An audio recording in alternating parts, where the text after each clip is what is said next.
Narmada Mataji, Dandavat Pranam, all glories to Srila Prabhupada. This is Sunita Gandharvika Devidasi from Texas. Nice to see you, Mataji. Hare Krishna, Vinita Gandharvika Mataji, Dandavat Pranam. Please accept my humble obeisances. All glories to Srila Prabhupada, all glories to Guru Maharaj. Thank you very much, Mataji, for joining the call. Hare Krishna. Hare Krishna, Nand Priya Narmada Mataji, Dandavat Pranam, Srila Prabhupada ki jai, Guru Maharaj ki jai, Priti Dasi from Charlotte. Hare Krishna. Hare Krishna, Priti Mataji, Dandavat Pranam. Please accept my humble obeisances. All glories to Srila Prabhupada, all glories to Guru Maharaj. Thank you very much, Mataji, for joining the call. Hare Krishna. Hare Krishna. Hare Krishna. Hare Krishna, Nanda Priya Narmada Mataji. Please accept my humble obeisances. All glories to Srila Prabhupada, all glories to the assembled devotees.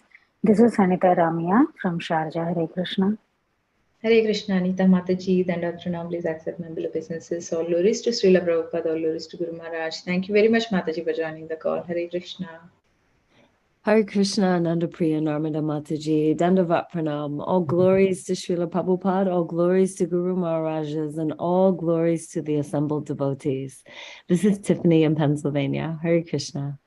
Hare Krishna, Tiffany Mataji, Dandavat Pranam. Please accept my humble obeisances. All glories to Srila Prabhupada, all glories to Guru Maharaj. Thank you very much, Mataji, for joining the call. Hare Krishna. Hare Krishna, Nanpriya Narmada Mataji, all glories to Srila Prabhupada and Guru Maharaj. My humble obeisances to you and all the devotees. This is Krishna Kumari Devidasi from Radha. Hare Krishna, Krishna Kumari Mataji, Dandavat Pranam. Please accept my humble obeisances. All glories to Srila Prabhupada, all glories to Guru Maharaj. Thank you very much, Mataji, for joining the call. Hare Krishna.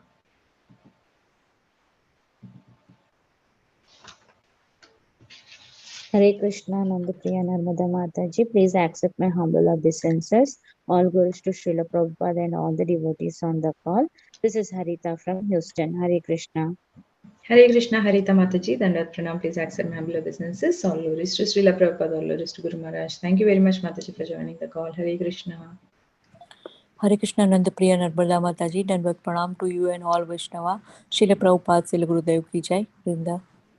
Hare Krishna, Vrinda Gopika Mataji, Dandavat Pranam. Please accept my humble obeisances. All glories to Srila Prabhupada, all glories to Guru Maharaj. Thank you very much, Mataji, for joining the call. Hare Krishna. Hare Krishna Mataji, Dandavat Pranam. Please accept my humble obeisances. All glories to Srila Prabhupada and Shri Guru and Gauranga and all the assembled devotees. Yashamati from Chicago. Hare Krishna, Yashamati Mataji, Dandavat Pranam. Please accept my humble obeisances. All glories to Srila Prabhupada, all glories to Guru Maharaj. Thank you very much, Mataji, for joining the call. Hare Krishna. Hare Krishna. Hare Krishna Mataji, Dandavat. Hare Krishna Mataji, Dandavat Pranam. All glories to Prabhupada, all glories to Guru Maharaj, all glories to assembled devotees. This is Mohini Lakshmi from Detroit. Hare Krishna, Mohini Lakshmi Mataji, Dandavat Pranam. Please accept my humble obeisances. All glories to Srila Prabhupada, all glories to Guru Maharaj. Thank you very much, Mataji, for joining the call. Hare Krishna. Hare Krishna. Krishna Mataji. Hare Krishna Mataji, Dandavat Pranam. All glories to Srila Prabhupada, all glories to all the assembled devotees. This is Hare Sushmita Krishna, from Nandapriya Canada. Narmada Mataji. Please accept my humble obeisances. All glories to Srila Prabhupada and all the assembled devotees. This is Indulekha Karna Devidasi from Lincoln. Hare Krishna, Sushmita Mataji and Indulekha Karuna Mataji, Dandavat Pranam. Please accept my humble obeisances. All glories to Srila Prabhupada, all glories to Guru Maharaj. Thank you very much, Mataji, for joining the call.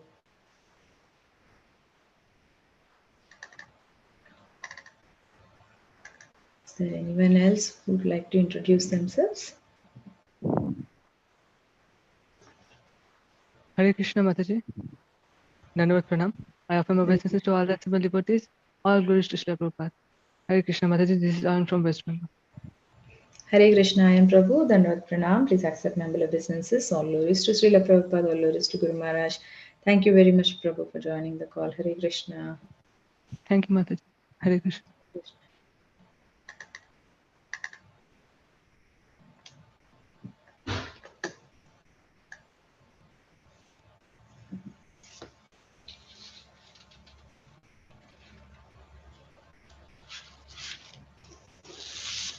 Is there anyone else who would like to introduce themselves?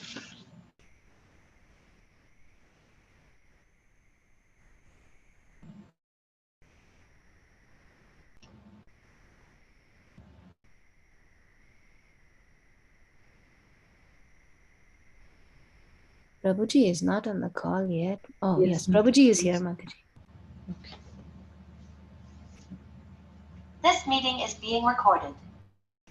Hare Krishna, welcome to Bhakti Sangha conference call. Today we are very fortunate to have His Grace Radhika Vallabha Prabhu ji on the call to enlighten us on the topic of Srimad Bhagavatam 6th canto, 3rd chapter, 22nd sloka. Hare Krishna Prabhu ji, Dandavat Pranams. Hare Krishna Prabhuji, Dandavat Pranam. Please accept my humble obeisances. All glories to Srila Prabhupada, all glories to Guru Maharaj. Thank you very much, Prabhuji, for giving your very valuable time and association to us this morning and enlightening us on the topic of Srimad Bhagavatam. Please take over the call, Prabhuji. Hare Krishna.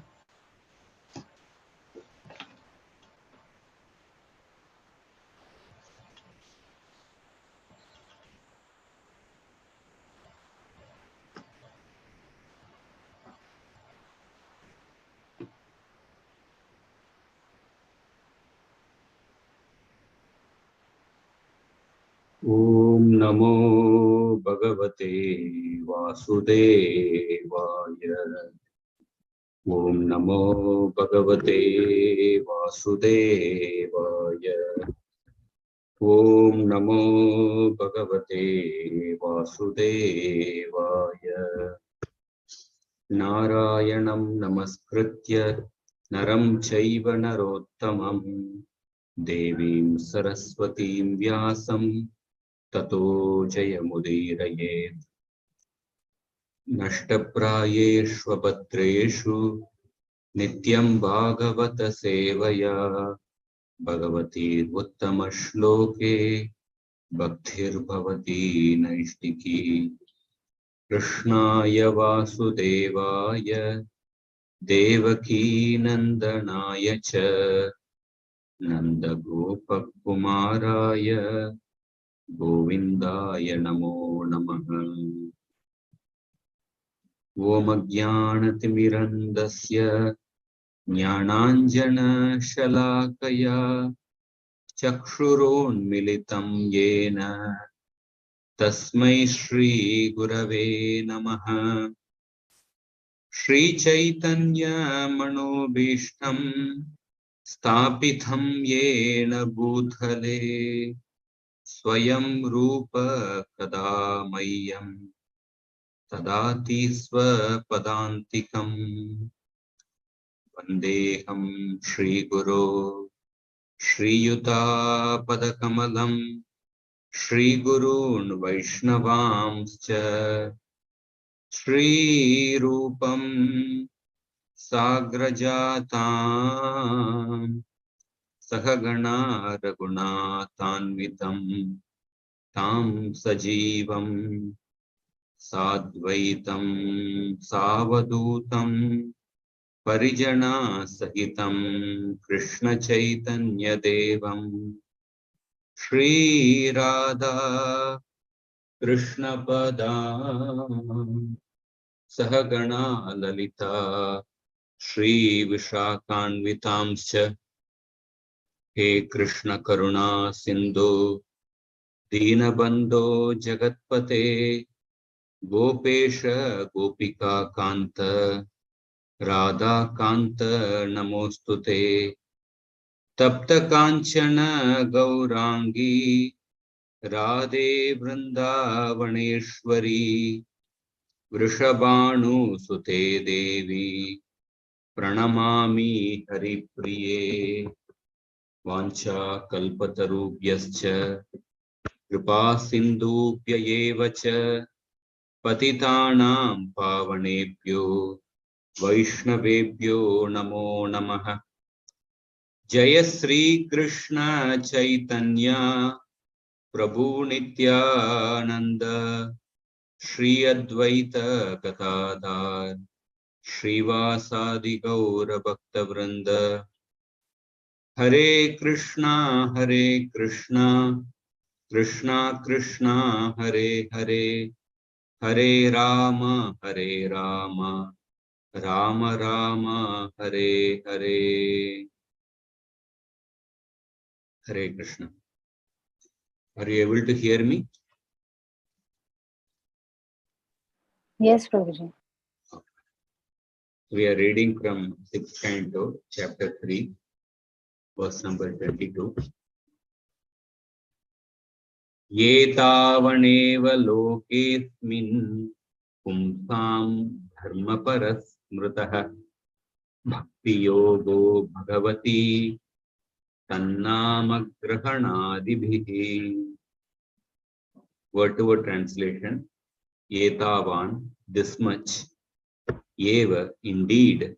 Lokesmin, in this material world. Pumsam, of the living entities. Dharmaha, the religious principles. Paraha, transcendental. Smritaha, recognized. Bhakti yoga, or devotional service. Bhagavati, the supreme personality of Godhead, not to the demigods. Tat, his Nama, of the holy name. Grahanadibhihi, beginning with the chanting. Translation and purport by His Divine Grace, A.C. Bhaktivedanta Swami Srila Prabhupada. Translation. Devotional service beginning with the chanting of the holy name of the Lord is the ultimate religious principle for the living entity in human society. Purport. As stated in the previous verse, Dharmam Bhagavatam, real religious principles are Bhagavata Dharma. The principles described in the Srimad Bhagavatam itself are in Bhagavad Gita, the preliminary study of the Bhagavatam. What are these principles? The Bhagavatam says, Dharma Projita Kaitavotra. In Srimad Bhagavatam, there are no cheating religious systems. Everything in the Bhagavatam is directly connected to the Supreme Personality of Godhead. The Bhagavatam further says, Savai Pumsam Paro Dharmo Yato Bhaktir Adokshaje. The supreme religion is that which teaches its followers how to love the Supreme Personality of Godhead, who is beyond the reach of experimental knowledge. Such a religious system begins with Tan Nama Grahana, chanting of the holy name of the Lord. Shravanam, Kirtanam, Vishnu, Smaranam, Pada Sevanam. After chanting the holy name of the Lord and dancing in ecstasy, one gradually sees the form of the Lord, the pastimes of the Lord, and the transcendental qualities of the Lord. This way, one fully understands the situation of the personality of Godhead. One can come to this understanding of the Lord, how he descends into the material world, how he takes his births and what activities he performs. But one can know this only by executing devotional service. As stated in the Bhagavad Gita, Bhaktya Mam Abhijanati. Simply by devotional service, one can understand everything about the Supreme Lord.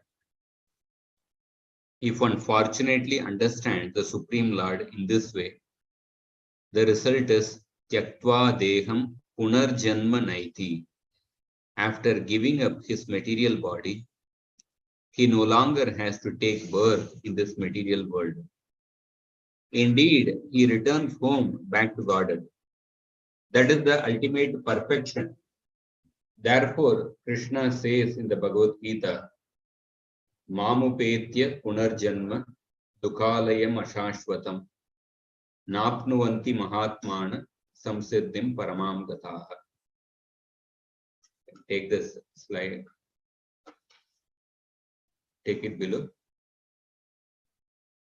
After attaining me, the great souls who are yogis in devotion never return to this temporary world, which is full of miseries, because they have attained the highest perfection. Hare Krishna. It's a very important verse in the Srimad Bhagavatam. This whole section spoken by Yamaraj to the Yamadutas, a very important section. this almost Yamaraj is coming to the conclusion. Etavan eva lokesmin pumsam dharma parasmritaha bhakti yogo bhagavati tannama grahanadibihi. The pure bhakti to the Supreme Lord, beginning with Tannama Grahanadibi, chanting of the holy name of the Lord, is the real dharma. The supreme object for the human being living in this world. Pumsam dharma parasmrita. So in the previous verse, Yamaraj mentioned about the 12 Mahajans. Yamaraj had mentioned that only the 12 Mahajans, they know the most confidential Bhagavata Dharma. When a person understands this Bhagavata Dharma, one attains immortality. Yajñātvā mritam ashnute. So naturally, the Yamadutas get the question, what is this Bhagavata Dharma? Please teach us that Dharma and deliver us. So Yamaraj is saying that there are so many varieties of Dharma existing in the Shastra. Raja Dharma, Kula Dharma, Varna Dharma, Ashrama Dharma, Stri Dharma, Apat Dharma, Kshatriya Dharma, Brahmana Dharma, Brahmachari Dharma. So many dharmas are existing. But in this verse, Yamaraj is very categorically saying that Bhakti is actually the real dharma. Etavan eva lokesmin. Pumsam dharma parasmritaha. The word para in this verse refers to the highest dharma. And this Bhakti Yoga, what kind of Bhakti Yoga? Bhakti Yoga Bhagavati. Bhakti Yoga, which type of Bhakti Yoga is the highest dharma? That Bhakti Yoga which is unmixed with the three gunas, which is unmixed with karma and jnana. So that means the pure devotional service is the abhideya tattva of the Bhagavatam. On this pure devotional service, we see in the Bhagavatam itself, Prabhupada is quoting both these verses in the purport. Dharma projita kaitavotra paramo. The highest dharma rejects all the cheating dharma. Savai pumsam paro dharma. Bhakti yoga is the supreme dharma for the humanity. And the Bhakti yoga begins with chanting of the holy names. Although Shravanam, Kirtanam, Smaranam, usually Shravanam mentioned by Prahlad Maharaj in the beginning, here Tan Nama Grahanadibihi, beginning with the chanting of the holy name is mentioned here first. Because out of all the 9 types of devotional services, Shravanam, Kirtanam and Smaranam are considered to be the topmost, the king among all the processes. Out of the 3, Kirtanam is considered to be the topmost.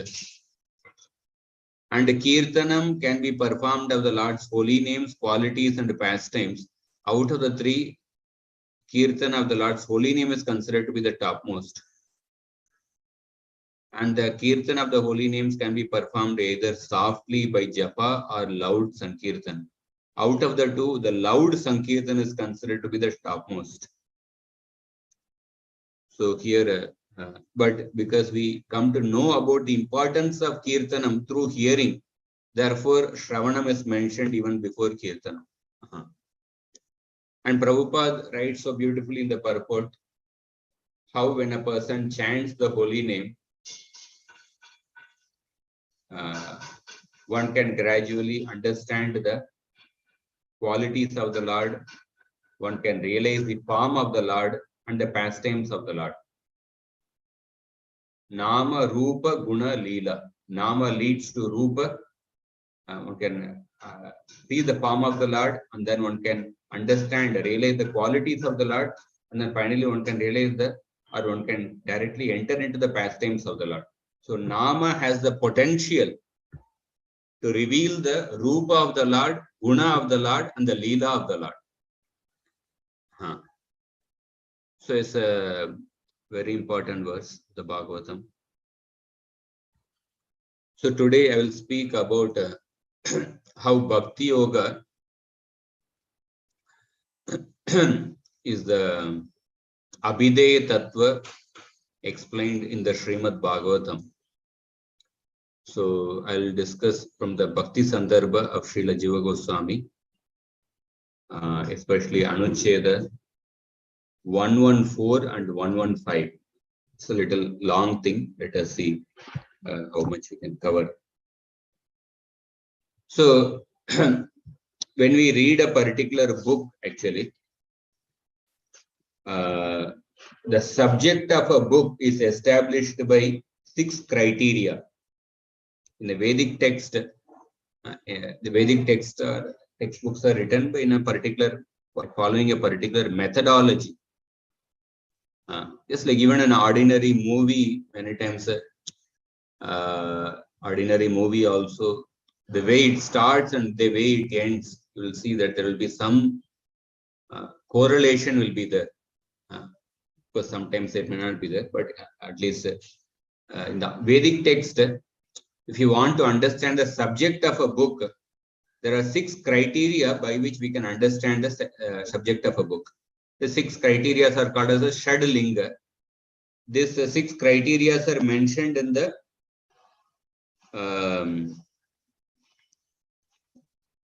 Puramimamsa. So I'll read that verse. Upakramo upasamharau abhyaso purvata phalam arthavado upapatticha lingam tatparya nirnaye.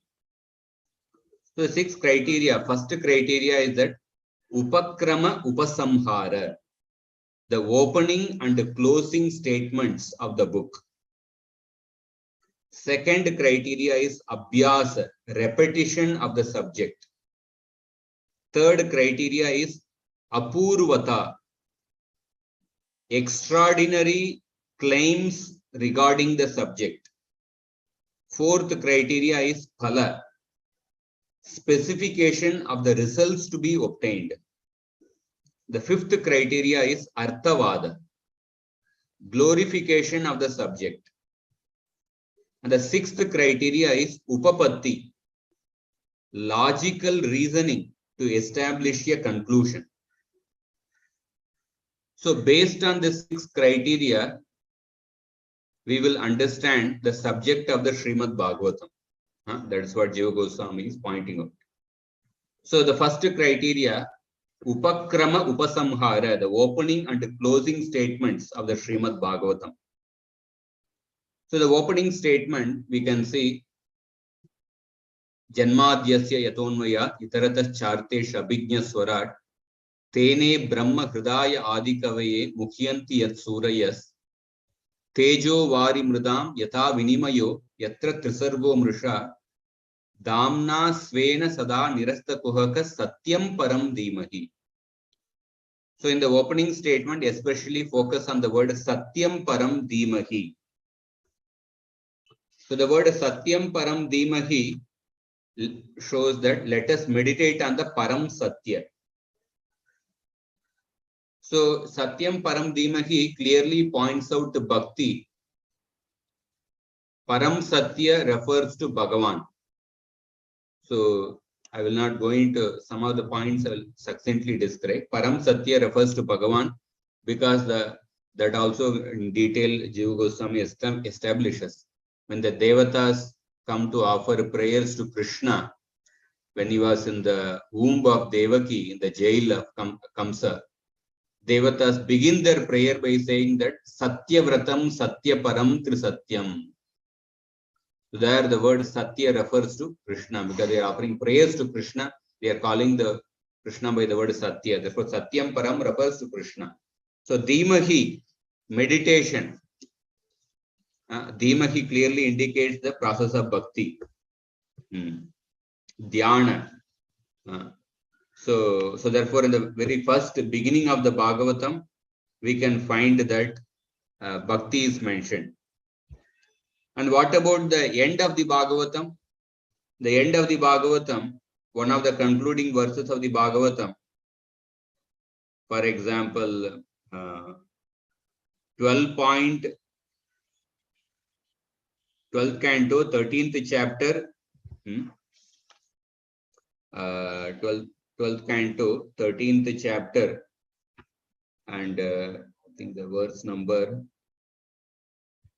19. So there also you will find the word Satyam Param Dhimahi. Kasmai Yena Vibhashitoyam Atulo Jnana Pradeepa, and then Satyam Param Dhimahi. So we can see at the end of the Bhagavatam also the word Satyam Param Dhimahi, meditation on the Param Satya or the Bhakti to Bhagavan is indicated. So therefore, according to the first criteria, Upakrama Upasamhara, the opening and closing statements of the Bhagavatam indicate Bhakti to Bhagavan. And the second criteria is Abhyasa, repetition of the subject. How the Bhakti is repeated throughout the Bhagavatam. Of course, there are n number of statements. We are not going to, I'll just mention where all Bhakti comes in the Bhagavatam, repeated throughout the Bhagavatam. Right in the beginning, first canto, second chapter, Suta Goswami, when he begins to answer the questions of the Shaunakadi Rishis, he establishes the Bhakti as the Abhideya Tattva. Starting from Savai Pumsam Paro Dharmo verse. And then in that particular chapter, second chapter, Vasudeve Bhagavati Bhakti Yoga Prayojitaha Janayatyashu Vairagyam Jnanam Chayata Hetukam Dharmasya Apavargasya Narto Arthaya Pakalpate Nartasya Dharmaikantasya Kamalobhaya Hismataha Yadarnudyasina Yukta Karma Granthi Nibandhanam Chindanti Kovidastasya Kona Kuryat Kataratim. So Suta Goswami is instructing Shaunaka Rishi about Bhakti Yoga. Narada instructs Vyasadev about Bhakti Yoga, first canto, 5th chapter. Naishkarmyam api achyuta bhava varjitam na shobhate jnanam alam niranjanam. On the path of Karma Yoga and Jnana Yoga, without devotion to Bhagavan, are actually fruitless. Shukadeva Goswami, when he instructs Parikshit Maharaj, again in the beginning, second canto, first chapter, second chapter, he actually talks about Bhakti Yoga. Tasmad Bharata Sarvatma Bhagavan Ishvaro Harihi Shrotavya Kirtitavyascha Samartavyascha Ichadabhayam. And so if you see first, second canto, first chapter, although he talks about the meditation on the Virata Rupa, for the sake of the some of the sages who are present in that assembly, who are like Bhakti Mishra yogis, who are like mixed devotees, for their sake, Shukadeva Goswami described about meditation on the Virata Rupa. And then in the second chapter, he described about meditation on the Paramatma, the path of Krama Mukti, gradual liberation. But he concludes the second chapter by talking about Bhakti Yoga. So Shukadeva Goswami instructs Parikshit Maharaj about Bhakti Yoga. And Shaunaka Rishi is the representative of all the sages who are hearing Bhagavatam from Suta Goswami. And Shaunaka Rishi, he also establishes Bhakti Yoga through negative inference called as Vyatireka. The second canto, third chapter. If you read second canto, third chapter, verse number, I think, 17 to 23, 24, Shaunaka Rishi talks about in the theme that human life devoid of bhakti is animal life. The ears and tongues are useless if not engaged in bhakti. The head is a burden if it does not go down to the Supreme Lord. The eyes and legs are useless without bhakti. And mortal beings are like living corpses without bhakti. So Shaunaka Rishi talks about Bhakti Yoga. And Brahmaji instructs Narada Muni about Bhakti Yoga. Second canto, 5th chapter, Brahma Narada conversation begins. 5th, 6th and 7th chapter. And we'll see in that Brahmaji instructs Narada Muni about Bhakti Yoga. And Maitreya Rishi instructs Vidura about Bhakti Yoga. Third canto, chapter 5, 6. Chapter 5 onwards, Maitreya Vidura conversation begins. And you will find in the various junctions of the conversation, Maitreya Rishi instructs Vidura about Bhakti Yoga. And Vidura himself is praised by Maitreya because of his Bhakti Yoga. Bhakti to Bhagavan. In Kapila Dev's teachings to Devahuti, Kapila Dev instructs Devahuti how Bhakti is the most auspicious path, even for Brahman liberation. How Bhakti Yoga confers the ultimate good.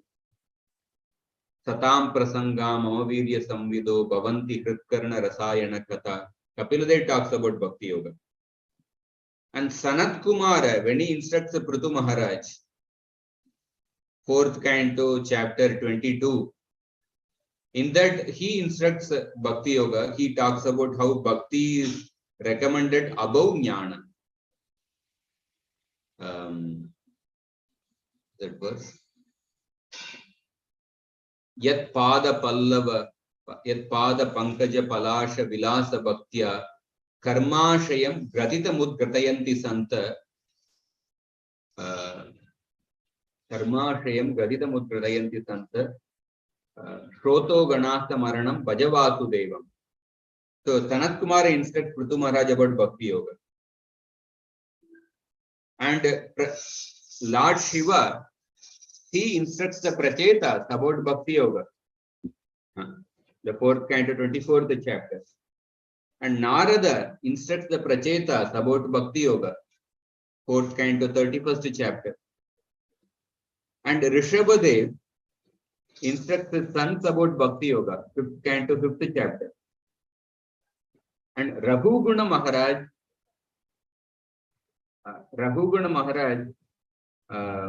when he addresses Jadabharat, when he addresses Raghuguna, Jadabharat instructs, in fact, when Jadabharat is instructing Raghuguna Maharaj, Jadabharat is instructing about Bhakti Yoga. Raghugunaita tapasana yati na chejaya nirvapana grahadva na chandasa na jalagni suryai vina mahatpada rajobhishekam. And then Prahlad Maharaj's instruction to his classmates, he talks about Bhakti Yoga. Kaumaram acharet prajno dharman bhagavataniga. And then Narada Muni instructs Yudhishthira Maharaj, 7th canto, 1st chapter, and also in the later 11th to 15th chapter. Narada Muni instructs Yudhishthira Maharaj about Bhakti Yoga. And in the Navayogendra Samvad, Navayogendras, when they instruct King Nimi, they instruct King Nimi about Bhakti Yoga. And in Uddhav Gita, Krishna instructs Uddhava about Bhakti Yoga. So in this way, of course, there are other dialogues also, but why I'm mentioning so many this thing, the second criteria of the book is that abhyasa, repetition of the subject. So in all these conversations, how Bhakti Yoga is repeated in almost every conversation. All the conversation it is repeated. This is the second criteria by which we can understand the subject of the book. The third criteria, the subject of the book is apurvata, extraordinary claims regarding the subject. And the fourth criteria is phala, specification of the results to be obtained. For this third and fourth criteria, Jiva Goswami is quoting the verse from Narada, from Vyasadev's Samadhi. So Vyasadeva Samadhi about the extraordinary claims regarding the subject, about the subject of Bhakti Yoga. The verse says that Anartho Pashamam Sakshat Bhakti Yogam Adokshaje Lokasya Janato Vidvams Chakre Satvata Samhitam. So Vyasadeva saw in his Samadhi the solution for the miseries of the living entity is by practicing Bhakti Yoga. And for that sake, he compiled the Srimad Bhagavatam. And Phala, the Phala is also mentioned. The specification of the results to be obtained, that also we can say in the Vyasadeva Samadhi. What is the Phala of Bhakti Yoga? Yasyam vai shruyamanayam Krishne Paramapurushe Bhaktir Utpadyate Pumsam Shoka Moha Bhayapaha.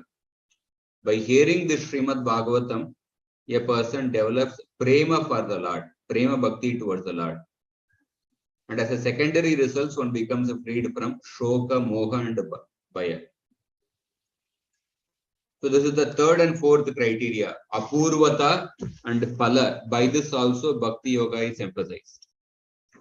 And the fifth criteria, arthavada. Arthavada here it means just a glorification of the subject, not exaggeration. Here it means that arthavada means glorification of the subject. And for glorification of the subject of Bhakti Yoga, it is glorified throughout the Bhagavatam. So I already mentioned so many conversations. In all those conversations, Bhakti Yoga is glorified throughout the Bhagavatam. And we can quote n number of statements. And then the sixth criteria is upapatti. Upapatti means logical reasoning to establish a conclusion. So Bhakti Yoga is established as a conclusion through logical reasoning also. And there can be many instances in the Bhagavatam. One example is given by Jiva Goswami. He quotes the verse from the 11th canto, Navayogendra Samvad. Bayam Dvitiya Abhinivesha Tasyat Ishad Apetasya Yad Viparyayo Smritihi Tan Mayayato Buddha Abhajetam Bhaktyayika Yesham Guru Devatatma. So when we see logical, why this verse is quoted for logical reasoning to establish a conclusion. Whenever you use your logic, after providing the logic, then we will say therefore. Therefore, like that the word will be used. So in this verse, the word therefore is used. The word tataha, tataha means, ataha is used. Ataha means therefore. Tan mayaya ataha buddha abhajetam. Ataha buddha abhajetam. Ataha refers to therefore. So what is the meaning of this word? The living entity's non-recognition of his intrinsic nature occurs through the influence of the external energy of the Lord, by the Maya potency of the Lord. And the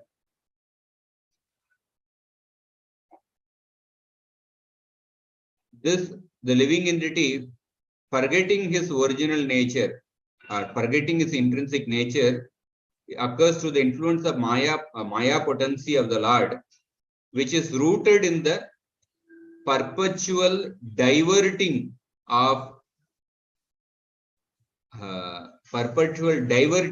regard away from the Supreme Lord. Because the living entity has turned away from the Lord, Ishad Abhetasya. Because he has turned away from the Lord, at that time the Maya potency acts on the living entity and the living entity forgets its eternal position. And as a consequence of this non-recognition of his intrinsic nature, the Jiva's self-concept is reversed. Tat viparyaya.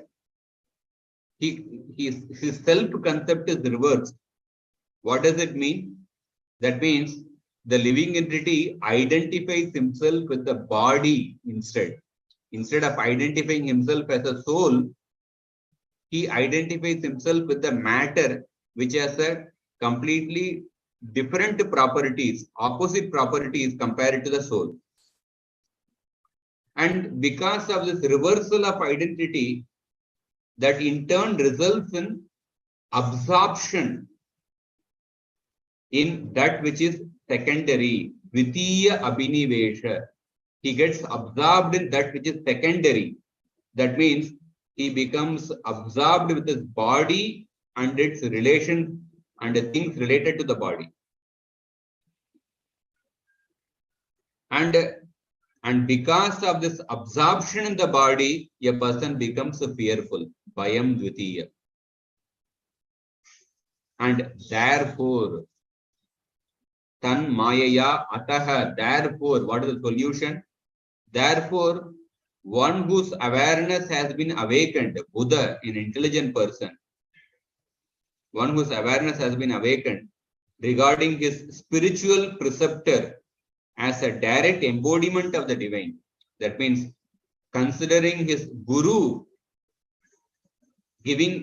considering the guru as the manifestation of the Supreme Lord, Guru Devata Atma. Guru Devata Atma. Therefore, a person should should worship the Guru as a life and soul, as a representative, as a direct manifestation of the Supreme Lord.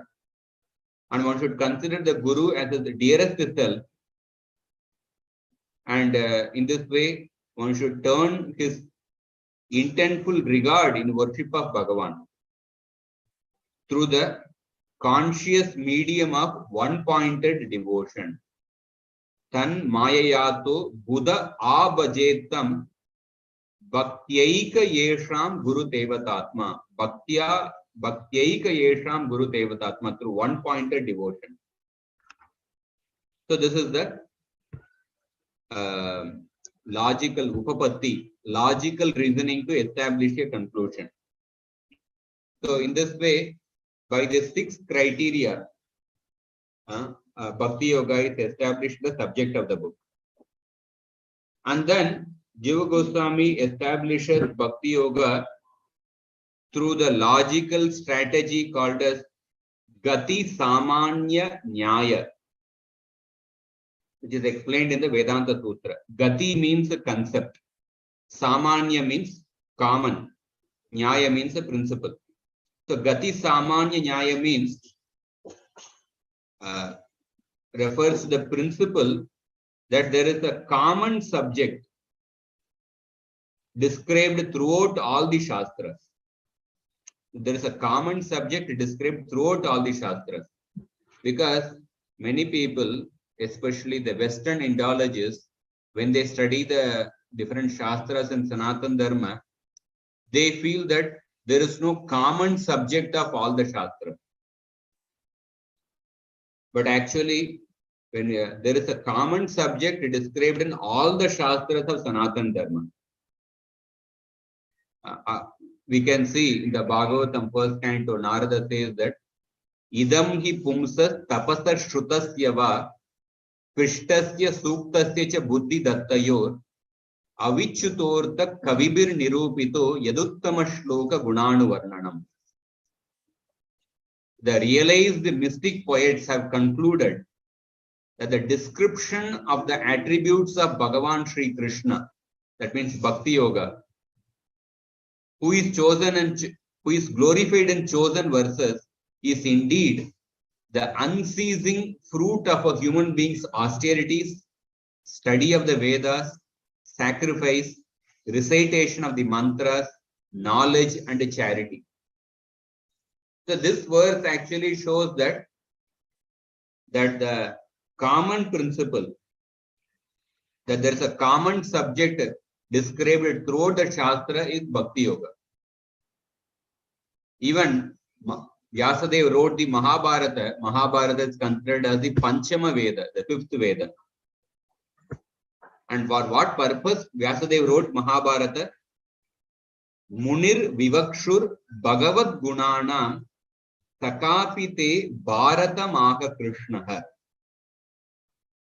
Vyasadeva transmitted the Mahabharata with the sole intent of describing the qualities of Bhagavan. So in the Mahabharata, when you read in the beginning, Vyasadeva mentions the different purposes of Mahabharata to describe the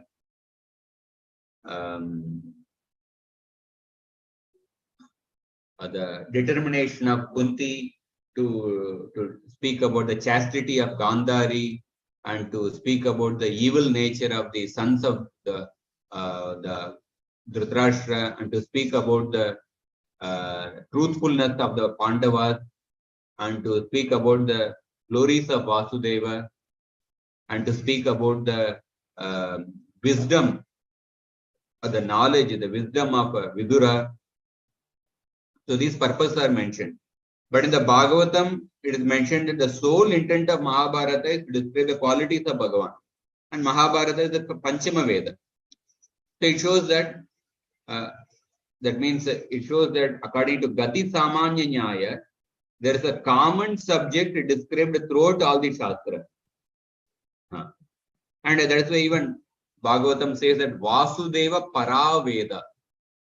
The purpose of all the Vedas is to know Vasudeva. Vedesha Sarver Aham Yeva Vedya. The purpose of Vedas is to know me. And so in this way, we find that when we apply the Gati Samanya Nyaya principle, we can find that the common subject described throughout all the Shastra is Bhakti to Bhagavan. And then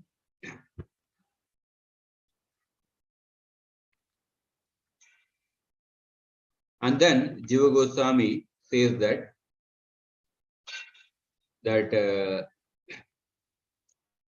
this Bhakti Yoga is referred as the Parama Dharma, is the highest Dharma. Where it is referred? Savai Pumsam Paro Dharma, in the beginning of the Bhagavatam. And not only that, Dharma Projita Kaitavotra Paramo Nirmatsaranam Satam. So in this Srimad Bhagavatam, the supreme essential duty of those who are free from envy, Paramo Nirmatsaranam, are those who are free from envy and established in the state of authentic being, is disclosed, and which is utterly devoid of all the deception. Dharma Projita Kaitavotra Paramo Nirmatsaranam Satam Vedyam Vastavam Atra Vastu Shivadam Tapatrayon Moolanam Srimad Bhagavate Mahamunikrite Kimva Pareirishwarai. So in the Srimad Bhagavatam, the supreme essential duty of those who are free from envy and established in the authentic being is disclosed, utterly devoid of all deception. And this bhakti is described as the Sat Dharma, the path of authentic religion. The second canto, 10th chapter, when the 10 subjects of the Bhagavatam are described, Atra Sargo Visargascha, Tanam Poshanam Utayah, Manvantara Ishana Kata, Nirodho Mukti Rashrayah. Out of the 10 subjects of the Bhagavatam, one of the subjects of the Bhagavatam is nothing but Bhakti Yoga. Which is that one of the subjects, Manvantara. The word Manvantara means what? Manvantara is described in the 4th verse, 2.10.4. Manvantara refers to Saddharma. Manvantara means Saddharma. Saddharma means the path of authentic religion. So therefore, the path of authentic religion, the Bhakti Yoga, is actually included as the one of the subject of Bhakti Yoga. One of the subject of the Srimad Bhagavatam. One of the 10 subjects of the Srimad Bhagavatam. And this is also confirmed by Suta Goswami. When Suta Goswami, the second last chapter of the Bhagavatam, 12th canto, 12th chapter, 5th verse, when Suta Goswami is giving a summary of the Bhagavatam, he says that Bhakti Yoga Samakyato vairagyam cha tadashrayam parikshitam upakyanam naradakyanam evacha. So Bhakti Yoga Samakyato. He says that the following topics are narrated in the Bhagavatam: the process of devotional service, together with its subsidiary feature of renunciation, and the histories of Maharaj Parikshit and Narada. Further he describes. So in that sense, among the 10 topics of the Bhagavatam, one of the topic of the Bhagavatam is Bhakti Yoga to Bhagavan. Manvantara refers to Saddharma. Saddharma means the Bhakti Yoga. And this is also confirmed by Sutta Goswami at the end of the Bhagavatam. And so in this way, so Bhakti is specified as the Abhideya in the book's introduction. So every book will have 4 topics. Anubandha Chatushtaya, it is called Anubandha Chatushtaya. One is the subject of the book, Vishaya, and second is the Adhikari of the book, who is qualified to read that book. And the third is the Prayojana, what is the fruit of knowing that subject. And the fourth is the Sambandha, the relationship between the book and the subject. So the Sambandha is nothing but same as the Abhideya. So we can see right in the beginning of Srimad Bhagavatam, the Abhideya is mentioned. The Abhideya is implicit in the very design of the Bhagavatam. And when it is mentioned, the second verse of the Bhagavatam, Dharma Projita Kaitavotra Paramo Nirmatsaranam Satam, that verse. And then how the Abhideyatva of the Bhakti Yoga, how Bhakti is the Abhideya, the process of, or the means to obtain the Prayojana, the means to, the process of establishing the connection with the Bhagavan. It is mentioned in the Chatushloki Bhagavatam. So we are going to discuss this verse in more detail. The Chatushloki Bhagavatam comes in the 2nd canto, 9th chapter, verse number 32, 33, 34, 35. Out of that, the last verse of the Chatushloki Bhagavatam, 2.9.35, I am going to discuss in detail. The last verse of the Chatushloki Bhagavatam is Yetava Deva Jignasyam Tattva Jignasunatmanaha Anvaya Vyatirekabhyam Yatsyat Sarvatra Sarvada. So what is the meaning of this verse? So Yetava Deva Jignasyam Tattva Jignasunatmanaha. Atmanaha means of the self. So here the Atmanaha refers to Bhagavan. Tattva Jignasuna, by a person who is inquisitive to realize the truth of the self, to realize the truth of the Bhagavan. That means by a person who aspires to experience directly the mystery of divine love for Bhagavan. Etavat eva jignasyam. This alone should be inquired into. This alone should be inquired into means you should inquire only about the sadhana bhakti from the Guru, from an authentic Guru. And what is that? And what is that? What he should inquire about? Sadhana bhakti is not clearly mentioned, not explicitly mentioned, but actually he should inquire only about the sadhana bhakti from the Guru. And this method is Yatsyat Sarvat Anvaya Vyatirekabhyam Yatsyat Sarvatra Sarvada. This method is encountered everywhere, Sarvatra, Sarvada, and always. And it is established by Anvaya and Vyatireka, by affirmation and by direct, affirmation means direct injunction, and by negation, that means by prohibition. So the meaning of this verse is that this alone refers to sadhana bhakti. This alone, which is encountered everywhere and at all times, and which is established both through affirmation and negation, should be inquired into by a person who is inquisitive to realize the truth of the self. To realize the truth of the self, that means who wants to realize the mystery of the prema for Bhagavan. So you see, in the beginning of this Krishna is actually speaking the Chaturshloki Bhagavatam to Brahmaji. When Krishna begins to speak to Brahmaji, Krishna told Brahma in the 2.9.30 that he will speak about 4 subjects: Jnana, Vijnana, Rahasya, and Tad Anga. Jnanam Paramaguhyam me yat Vijnana Samanvitam sa Rahasyam Tadangam cha Grihana Gaditam Maya. Receive this most confidential knowledge regarding me, Jnana, which includes immediate realization, Vijnana, along with its mystery, Rahasya, and the Tad Anga, the intrinsic part of that mystery, as enunciated by me. So Krishna told Brahma that we'll speak about Jnana. So here Jnana means transcendental knowledge pertaining to Bhagavan. And Vijnana signifies a deeper, direct form of cognition of Bhagavan through immediate intuition. That is Vijnana.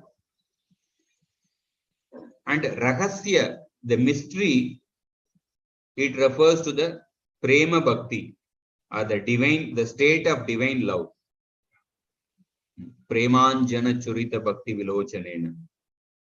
And then Tad Anga refers to the intrinsic part of Prema Bhakti.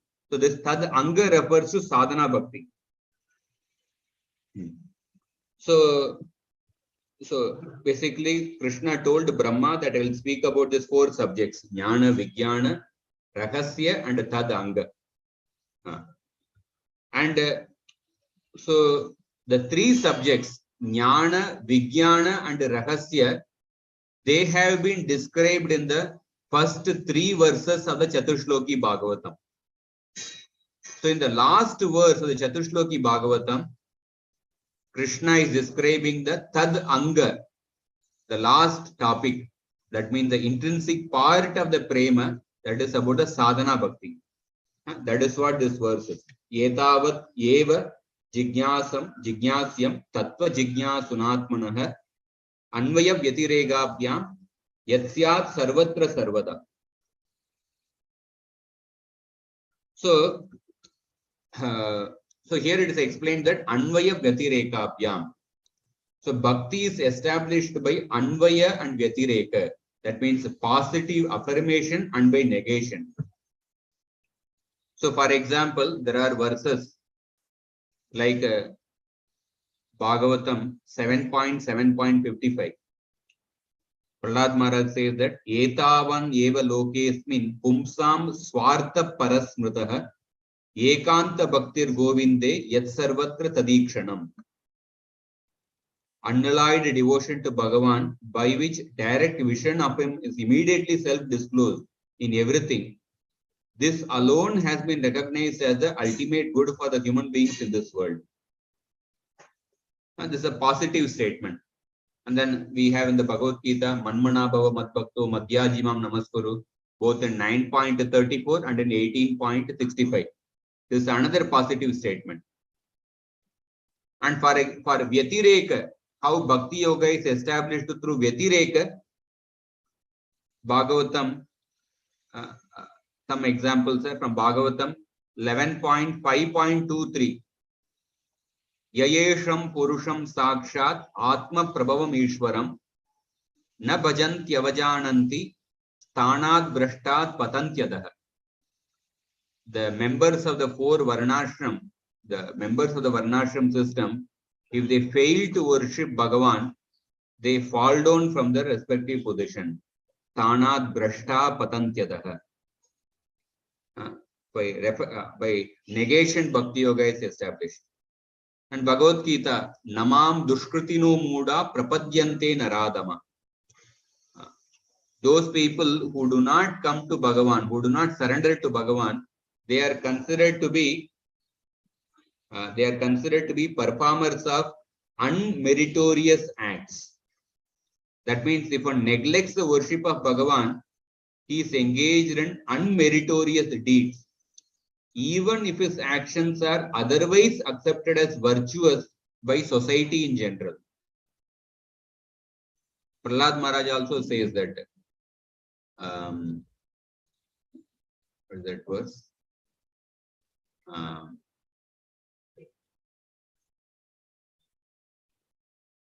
He says that all the qualities of the demigods appear in the person who performs pure devotional service to Supreme Lord.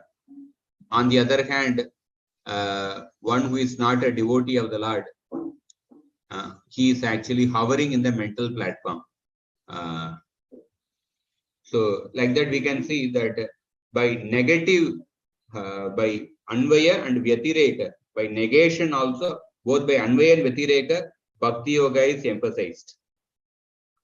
So we are basically trying to understand each and every word of that verse. Etavan, I'll again come to the Chatushloki verse. Etavadeva jignasyam tattva jignasunatmanah Anvaya Vyatirekavyam Yatsyat Sarvatra Sarvada. So now let us go to the word Sarvatra Sarvada. So when we take the word Sarvatra Sarvada, Bhakti is encountered. First we will see Sarvatra, encountered everywhere. So Bhakti is encountered everywhere. For that, Jiva Goswami, he divides this Sarvatra into 8 categories. First is Bhakti is encountered in all the Shastras, Sarva Shastra. So for Bhakti is encountered in all Shastras, he gives us some quotations. Like Skanda Puran says that, Samsaresmin Mahagore, Janma Mrityu Samakule, Pujanam Vasudevasya Tarakam Vadibit Smritam. The worship of Bhagavan Vasudeva has been declared by the proponents of various scriptures as the means of deliverance in this terrifying material world. Alodya Sarvashastrani Vicharya cha Punah Punah Idameva Sunishpannam Deyo Narayana Sada. By churning all the scriptures and deliberating on them again and again, this alone is rightly concluded that Bhagavan Narayan is to be meditated upon constantly. Sarva Shastra, Bhakti is encountered in all the Shastras. Another verse that Vede Ramayane Chaiva Purane Bharate Tata Adau Antaucha Madhyecha Haris Sarvatra Giyate. This is a verse from Skanda Puran. Vedas, Ramayana, Puranas, the beginning, middle, and end, they only glorify Lord Hari. In the Bhagavatam, there is a verse, Bhagavan Brahma Kansyena Tri Ranvikshya Manishaya Tat Adhyavasyat Kutasto Ratiratman Yato Bhavet. Brahmaji, after studying the Vedas 3 times with one-pointed intelligence, ascertained that through his faculty, by discernment, that by which love for the self is evoked. He said, he concluded that the ultimate purpose is to develop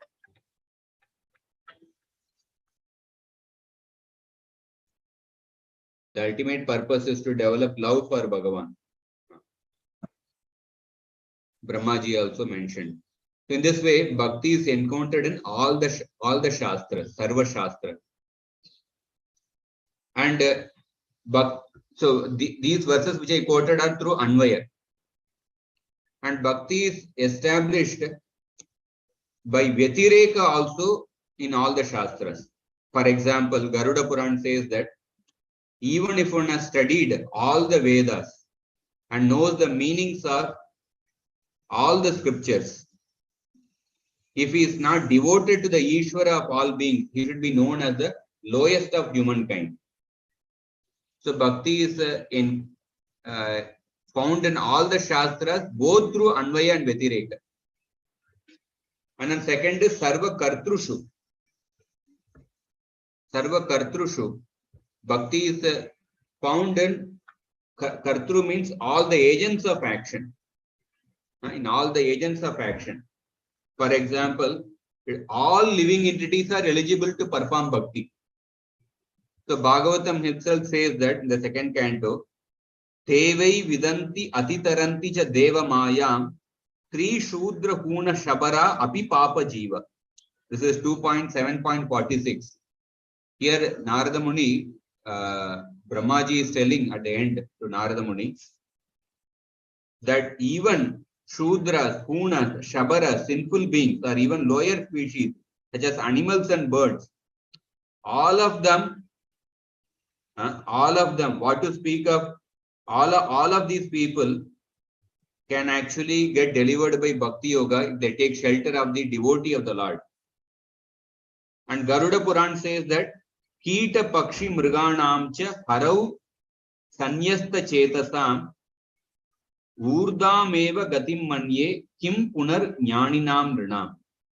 The worms, birds, and animals whose minds are fixed on Bhagavan Hari certainly attain a higher destination. So, what can be said of the human beings who are situated in knowledge?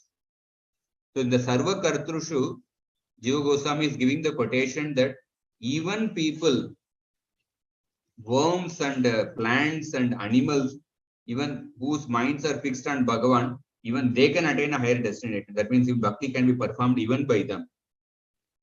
And then further, he analyzes the Sarva Kartrushu in various categories. Sarva Kartrushu, bhakti is observed in people with proper achara, with good conduct and with bad conduct. Sachare, durachare, in virtuous conduct and as well as of those of ill conduct. And for that, for everything he gives a quotation. Apichet sudaracharo bhajate mam ananyabha. So bhakti can be observed even in people with sudurachar. And bhakti can be observed in people who are learned as well as those who are bereft of learning. So, for example, Bhagavatam verse says that Jnatva ajñatvata evai mam yavan yaschasmi yadrishaha bhajanti ananya bhavena teme bhaktatama mataha. Whether a person is aware or unaware of the extent of my being, still, if a person performs bhakti, I consider that person to be my very self. And bhakti can be performed, bhakti is found in those who are freed from attachment and those who are still attached. Virakta as well as raga, ragi. Again, further, we can see examples. Bhagavatam verse says that Badhyamanopi madbhakto vishayair ajitendriyaha praya pragalbhya bhaktya vishayair nabi bhuyate. Although still attracted to the sense objects, a devotee of mind who has not yet attained mastery over the senses is generally not overwhelmed by them because of bhakti's inherently powerful capability. And bhakti is found in both who are desiring liberation, mumukshu, and those who are liberated, mukta. Mumukshavo gora rupan hitva bhutapatinyata Narayana Kalashanta Bhajantyanasoyavaha. Mumukshus mean those who are desiring liberation, even they practice bhakti. And those who attained liberation. Atma Ramascha Munayo Nirgranta Abhi Urukrame Kurvanti Akaitukim Bhaktim Ittam Bhuta Gunohari. Even they, bhakti is found in them. And bhakti is found in those who have attained perfection and those who are not yet attained perfection. That means those who are practicing sadhana and those who are attained perfection by sadhana. Kechit kevalaya bhaktya vasudeva parayana agam dunvanti kasyena niharam iva bhaskara. So this is a verse which says that how bhakti is found in those who are practicing sadhana. And then another verse, 11.2.53. That verse is quoted to show that how bhakti is found in those who are perfected by sadhana. And then bhakti is found in people who have attained perfection by sadhana and those who are eternally perfect. Sadhana siddha and nitya siddha. Bhakti is found in both these kinds of people.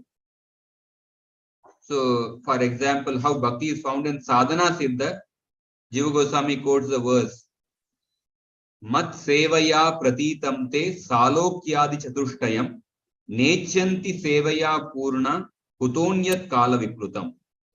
Vishnu is telling to Ambarish Maharaj, the Durvasha Rishi, those devotees of mine who have attained to the state of completion through divine service do not desire even the 4 types of liberation. And then how bhakti is found even in the Nitya Parshadas, eternal associates of Krishna. We can find in the 3rd canto, 15th chapter, the description of the Vaikunta, 3.15.22. Vapishu vidruma tatas valamatam ritapsu preshyanvita nijavane tulasi viriksham. When Lakshmi, accompanied by her maid servants, worships her beloved Lord with tulasi leaves in her pleasure garden. So Lakshmi, along with her maid servants, is worshipping the Lord. The Nitya Parshadas are worshipping the Supreme Lord. And then, so for the Sarvatra, Bhakti is found everywhere. We first discussed that how Bhakti is found in all the Shastras. And second, we discussed that how Bhakti is found in all the performers of action. And within that, we discussed various subcategories.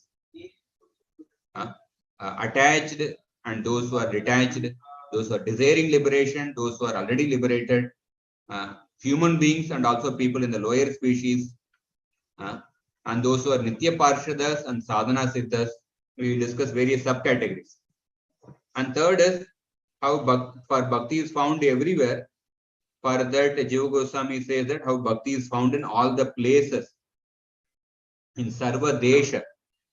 So for that, if we find in the 5th canto, chapter 18 and 19, and how in all the places in the different varshas in the Bhumandala, Ilavrita Varsha, Hari Varsha, Ramyaka Varsha, Kim Purusha Varsha, Bharata Varsha, and all the Varshas, they were worshipping Bhagavan. So Bhakti is found everywhere. And Bhakti is found in, it is, he just mentioned that it is well known from the scriptures that, such as the Bhagavatam and other scriptures, Bhakti is found in all the planets and all the Brahmandas and even beyond them. So therefore, Bhakti is found in all the places, Sarva Desha. And then the next is that Sarveshu Karaneshu.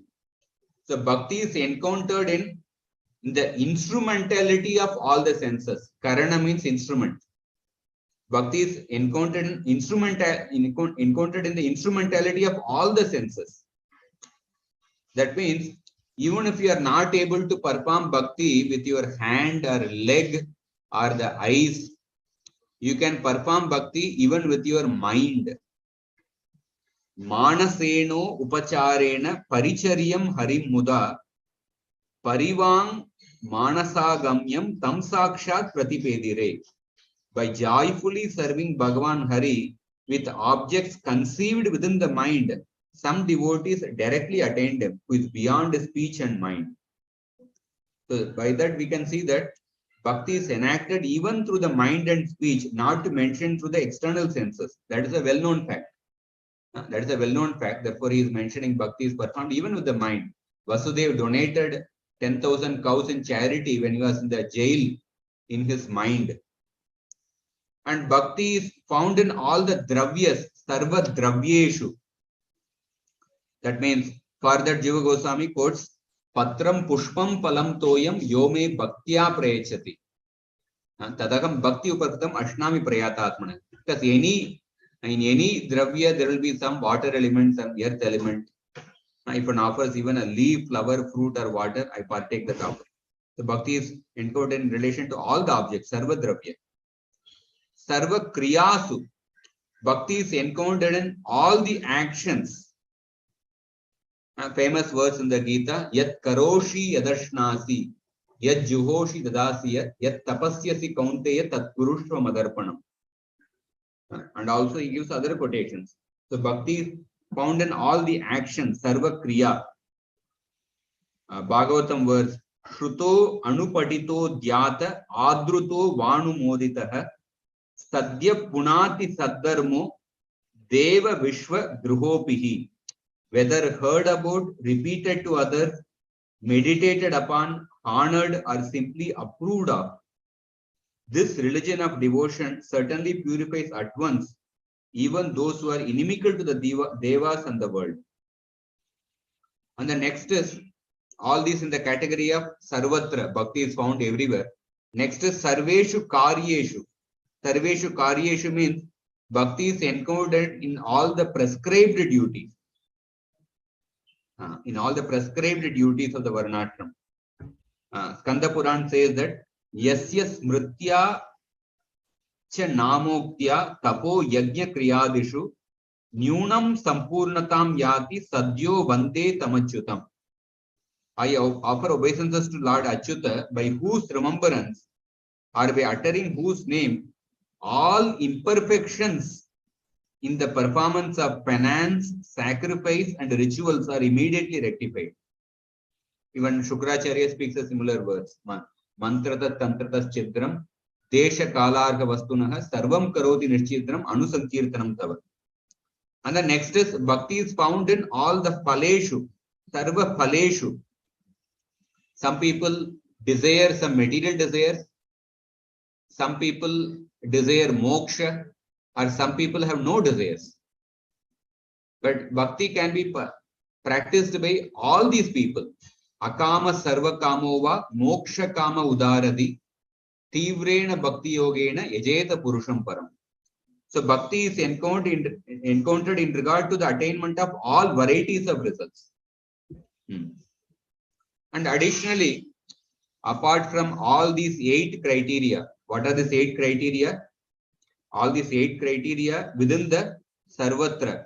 The 8 criteria, I will again repeat. In all the shastras, in all the performers or agents of action, sarva kartrushu. In all the places, sarva desha.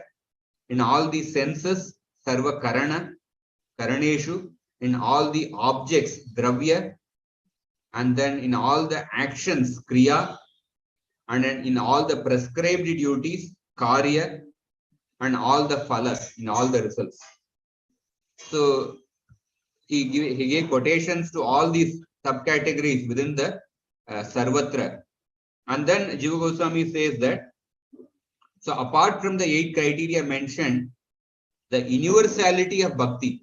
So basically, Yatsyat Sarvatra Sarvada, in this 4th verse of the Chatushloki Bhagavatam, talks about the universal nature of the path of bhakti.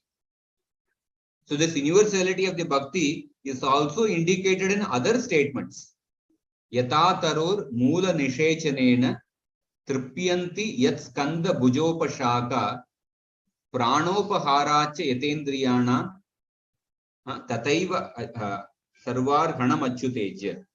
Simply by watering the root of the tree, all the parts of the tree get nourished. Similarly, simply by serving Bhagavan, Krishna, all the devatas are satisfied. So in this way, the universality of the bhakti is also established through these verses. Also, there is another verse in the Skanda Puran. Archite deva deveshe shanka chakra gadadare archita sarva devasyur yatas sarvagato harihi. When Bhagavan Vishnu, the supreme deva of all the devas, who wields a conch, a disc and a club, is worshipped, then all other devas are worshipped, because Hari is present within everything. So in this way, again coming to that Chatushloki Bhagavatam verse, Anvaya Vyatirekabyam Yatsyat Sarvatra Sarvada. We already explained how the bhakti is established by Anvaya and Vyatireka. Now we explained that we are trying to explain the Sarvatra, how bhakti is found everywhere. So for that, the Sarvatra is divided into 8 categories.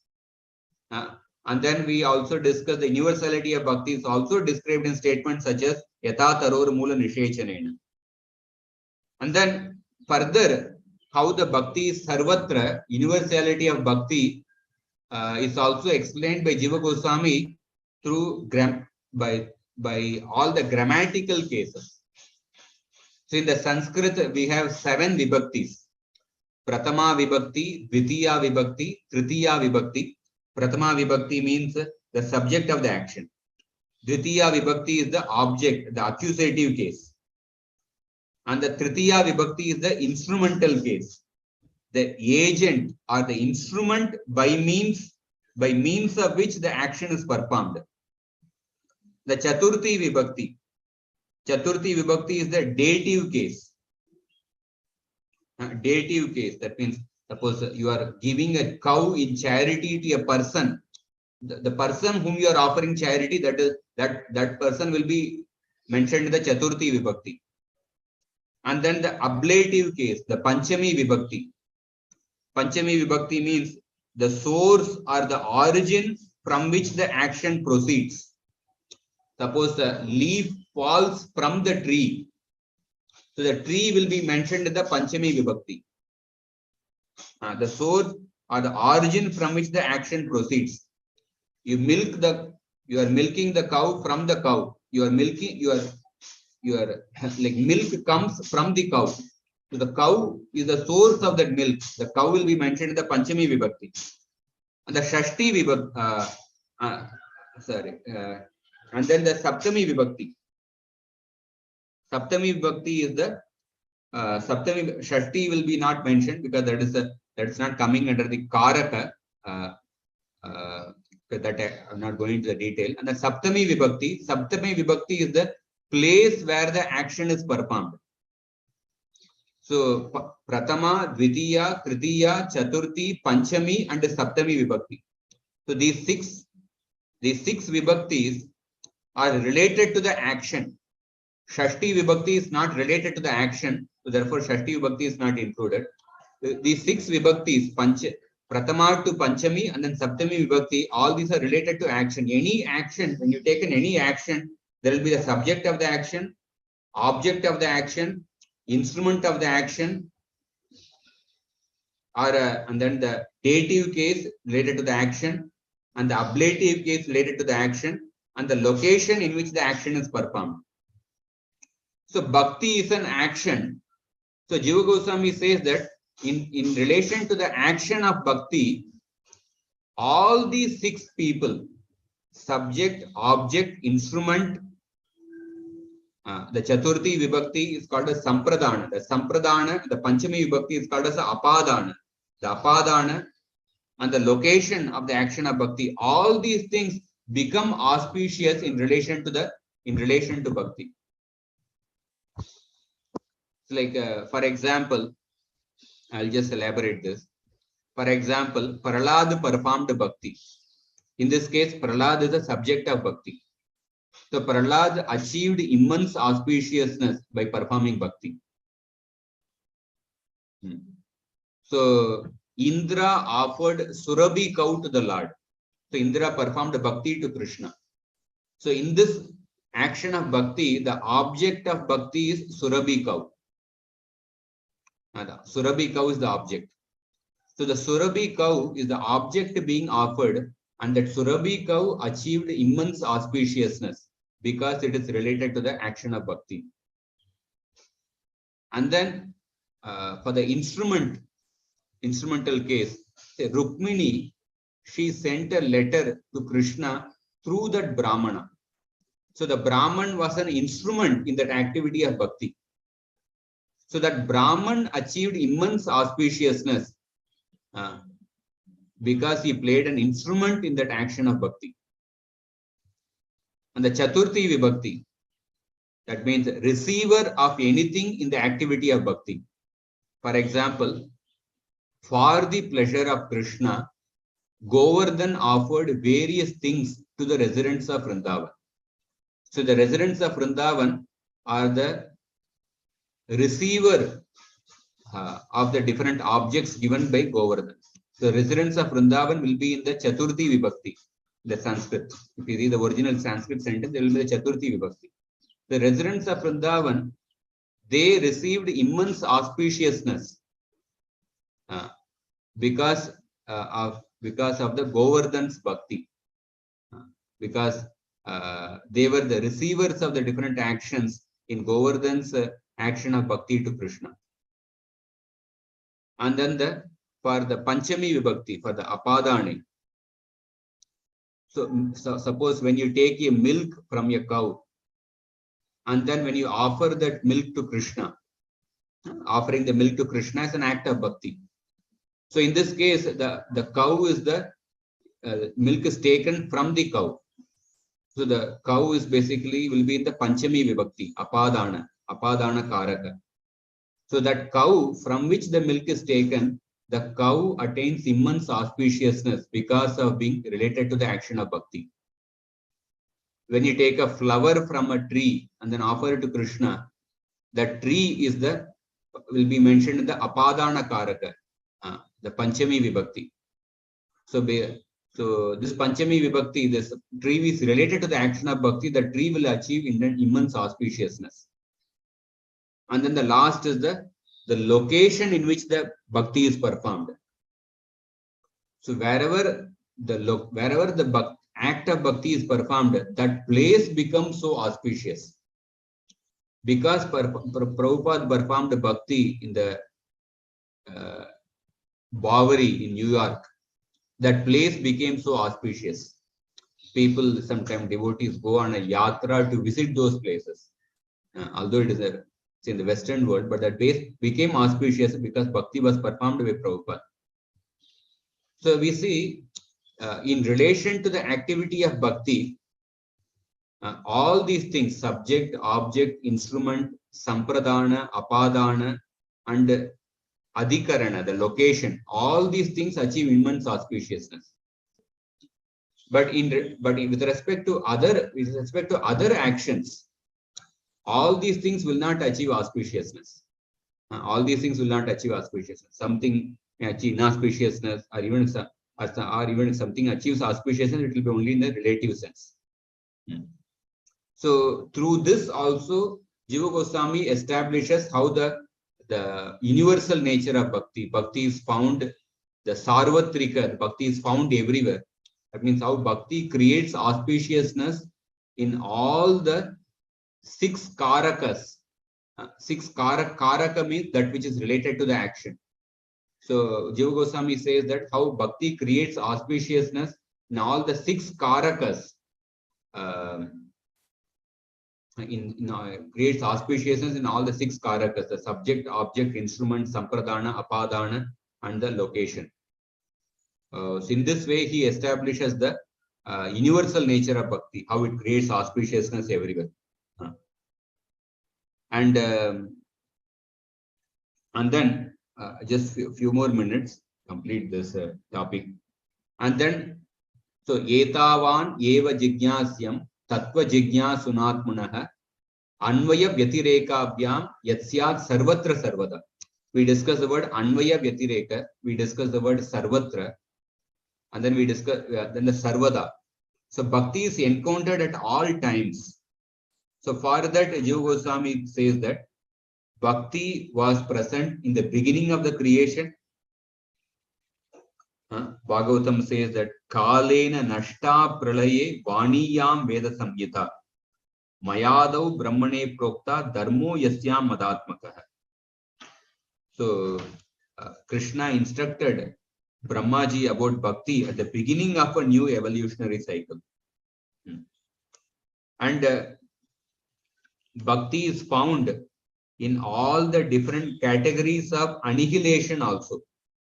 Because when Vidura is asked a question to Maitreya Rishi, Vidura asked that Tatremam ka upasiran kausvit anusherate. When Bhagavan lies down during the period of dissolution, who worships him and who follows him into repose? So the implication of this question gives the indication that bhakti exists even during the 4 types of annihilation: Nitya Pralaya, Prakriti Pralaya, Prakritika Pralaya, Atyantika Pralaya, Naimitika Pralaya. And the bhakti exists in all the 4 yugas: Satya, Dwapar, Treta, And Kali Yuga, famous was Krite Yadhyayato Vishnu, Tretayam Yajato Makehi, Dwapare Paricharyayam, Kalau Tat Hari Kirtana. And so that is why it is explained that Vishnu Puran, Sahanistan Mahachidram, Samoha Sacha Vibramaha, San Muhurtam Kshanam Vapi Vasudevona Chintaye. When a moment or even an instant is passed without awareness of Vasudeva, that is the greatest loss. That is the delusion, that is the great confusion. And bhakti is found in all the stages of life. We found in the third kind of 31st chapter, we find that how a child performed bhakti in the womb of the mother. Child offers devotional prayers to Bhagavan. Or in the case of Prahlad Maharaj, bhakti is found in the womb. And bhakti is found in the childhood, in the case of Dhruva Maharaj. And bhakti is found in youth, like in the case of Pracheta, Sambarish Maharaj. Bhakti is found in old age, like in the case of Dhritarashtra practiced bhakti at the end. Bhakti is found only at the time of death, like in the case of Ajamil. Bhakti is found even after attaining heaven, like Chitraketu Maharaj. After he went to Vidyadhara Loka, he continued to practice bhakti.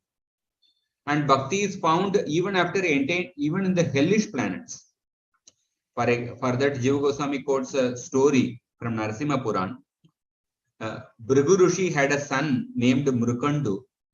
And this Mrukandu had a son called as Markandeya. So when at the time of the birth of Markandeya, an astrologer predicted that Markandeya will die at the age of 12. So the parents were very much agreed to hear the prediction of astrologer. And then the Markandeya grew up and he became a very great scholar even at a young age. But the parents always remained sorrowful, remembering that prediction. So one day Markandeya asked the parents about the reason for the sorrow. And then the mother informed about the prediction of the astrologer. So the Markandeya assured the mother, "Don't worry, mother, I will resort to penance and conquer the death." And then he left for the forest. And then Markandeya Rishi met his grandfather Bhrigu in the forest, in the assembly of sages. And Bhrigu Muni asked that, "Why did you come to forest at the tender age?" And then the Markandeya Rishi told the reason. And then Markandeya told the reason, and Bhrigu Muni told Markandeya to take shelter of Krishna and to chant the holy names of Krishna. And Markandeya Rishi started chanting the holy names of Krishna by performing severe penance. And his mind was fully absorbed in thoughts of Krishna. And when the time for his death arrived, at the age of 12, Yamadutas came to take him away. But at that time, the Vishnu Dutas came and stopped the Yamadutas. They attacked the Yamadutas. And then, when the Yamadutas were attacked by the Yamadutas, Yamaraj himself came to take away Markandeya. And the Vishnu Dutas, they drove away even Yamaraj also. And then when Yamaraj was also driven away, Markandeya Rishi conquered the death. And then Yamadutas approached Yamaraj. And then Yamadutas related the whole incident to Yamaraj. So death himself came. Actually, Yamaraj did not. Yamadutas were defeated by the Vishnudutas. And then death personified came. So death is like a superintendent of the Yamadutas. Death works under Yamaraj. So above death is the Yamaraj. So death personified came, and death personified was also defeated by the Vishnudutas. And then Yamadutas approached the Yamaraj, and then they told the whole incident. We were defeated by the Vishnudutas, and then death personified came. He was also defeated by the Vishnudutas. So who are these people, the Vishnudutas? Who are these people who protected Markandeya Rishi? At that time, Yamaraj instructed the Yamadutas about Krishna, and then Yamaraj told the Yamadutas never to approach a Vaishnava. And he told them that you are all fortunate that Vishnudutas had spared your lives. And Yamaraj told at that time and his heart became overwhelmed with compassion for the residents of hell. And Yamaraj, he asked them why the residents of hell did not take shelter of Krishna, why the residents of hell did not chant the holy names of Krishna. Because Krishna promised anybody who takes shelter of his holy names, even from the hell. So at that time, Yamaraj speaks this verse. This story comes in the Narasimha Puran. Yamaraj tells that Yamaraj tells this verse spoken by Krishna. I uplift from hell anyone who remembers me, constantly calling out Krishna, Krishna, Krishna. Such a person breaks free like a lotus emerging from the water. So I deliver anyone who declares Narasimha, Trivikrama, etc. So when Yamaraj spoke like this, so at that time the residents of hell heard these words of Yamaraj, and then they immediately began calling out the names of Krishna, and then they were immediately liberated. So this story shows that how bhakti is practiced even in the hell. So in this way, bhakti yatsyat sarvatra sarvada. Sarvada means bhakti is found, encountered at all times. And then Jiva Goswami says, he says that he further gives some more quotations to show that how he establishes bhakti through negative competence, through vyatireka. He gives some more quotations for almost 10-12 quotations he gives. How bhakti is established through negative competence. So in this regard, the verses Jiva Goswami points out they point out that even after studying the scriptures, undertaking of the various varieties of auspicious or prescribed actions being promoted to heavenly abodes, or even attaining any of the 5 types of liberation, are all without value if the performer is devoid of bhakti. So in this way, the bhakti is established, the imperativeness of bhakti is established through the logic of negation. So in this way, Jiva Goswami established through number of references how the bhakti is universal, yatsyat sarvatra sarvada. And then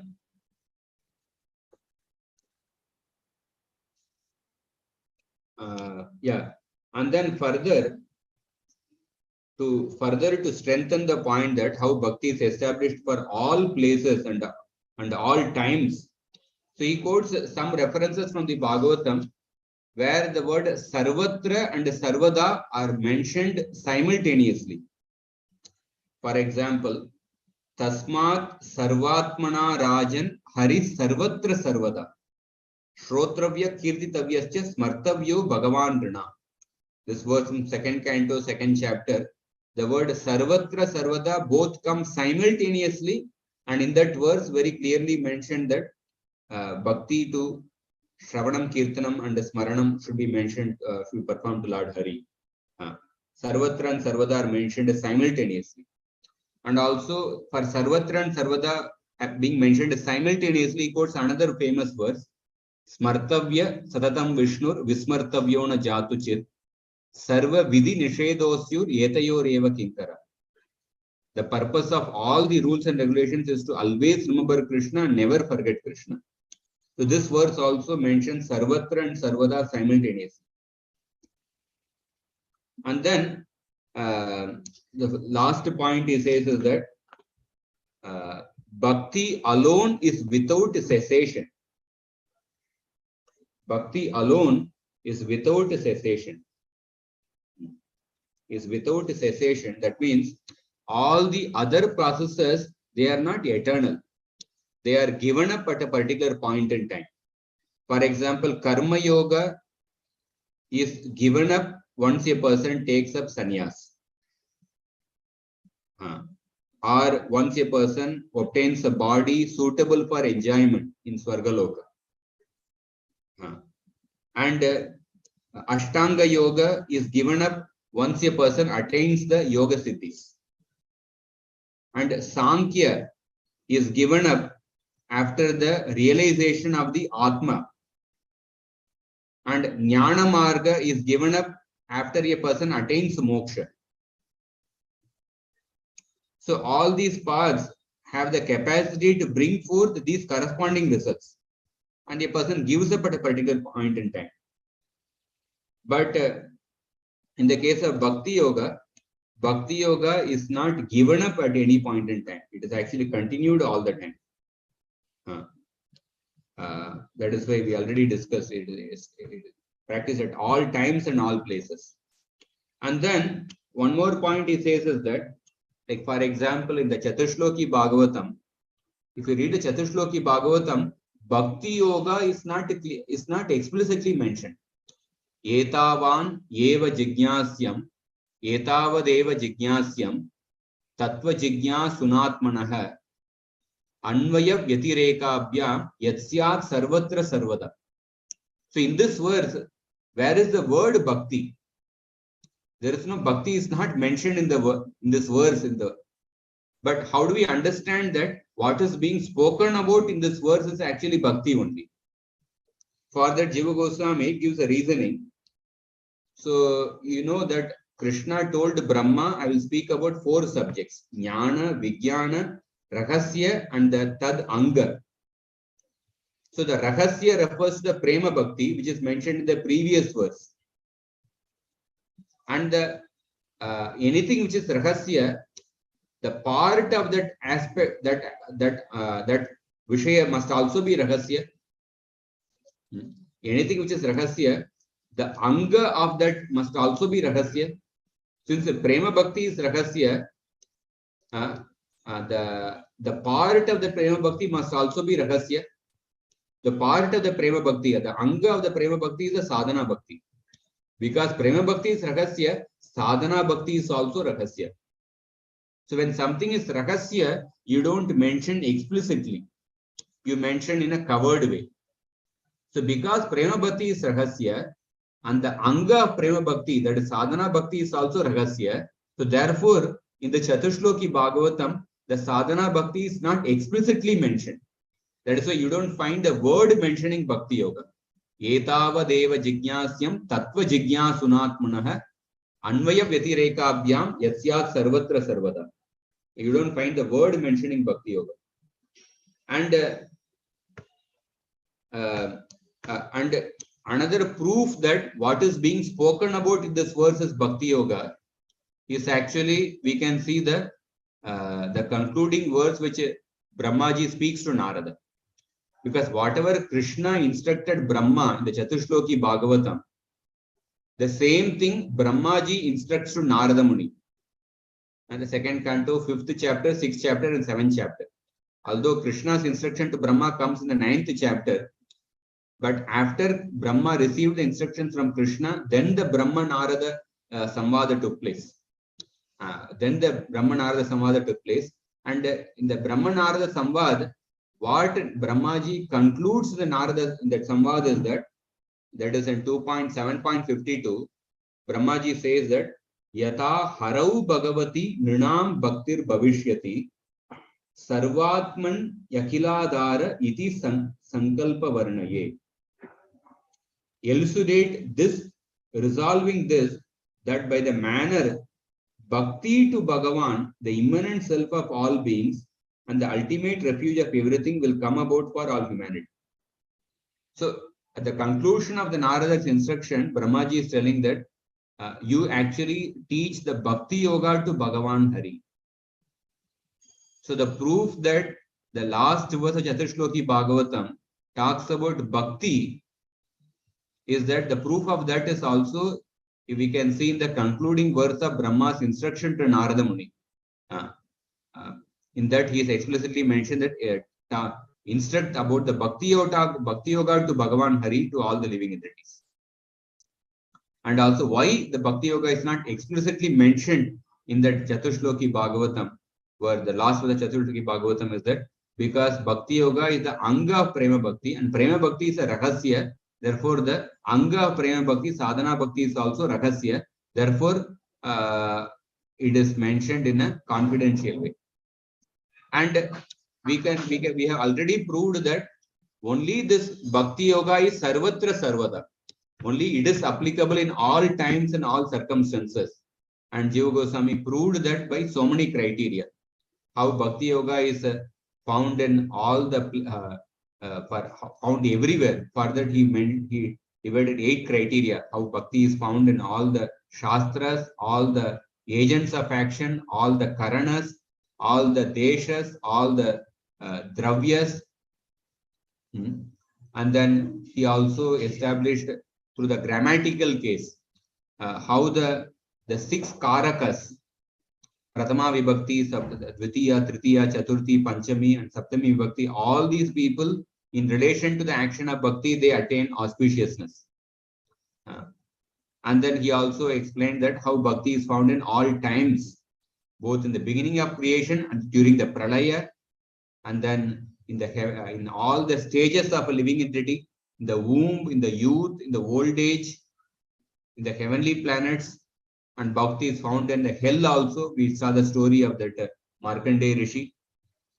And then we also discussed that why this Bhakti Yoga is not explicitly mentioned. So, and then before that we discussed how the subject of Bhakti Yoga, Bhakti is the subject of the Bhagavatam, to the 6 criteria of the Bhagavatam, the 6 criteria of the book. The beginning and end of the book, that which is repeated in the book, and third is that which is glorified, that which is uniquely glorified in the book, and then that which is whose phala is mentioned, and then we discussed that which is mentioned through logic also. 6 criteria we discussed. So therefore, this Bhakti Yoga is concluded by Yamaraj is also mentioning that Bhakti Yoga is the topmost dharma. So this is the universal dharma. So therefore, sometimes we may think that, sometimes people think that, oh, you are speaking about Bhakti Yoga to Bhagavan Krishna. So you are talking about a very narrow process. You are very sectarian. Sometimes people may think that the Bhakti Yoga means it is only for Krishna. It is not meant for any devatas. Of course, Krishna includes the devotees, the spiritual master, and his paraphernalia. So Bhakti Yoga is specific, at the same time is universal.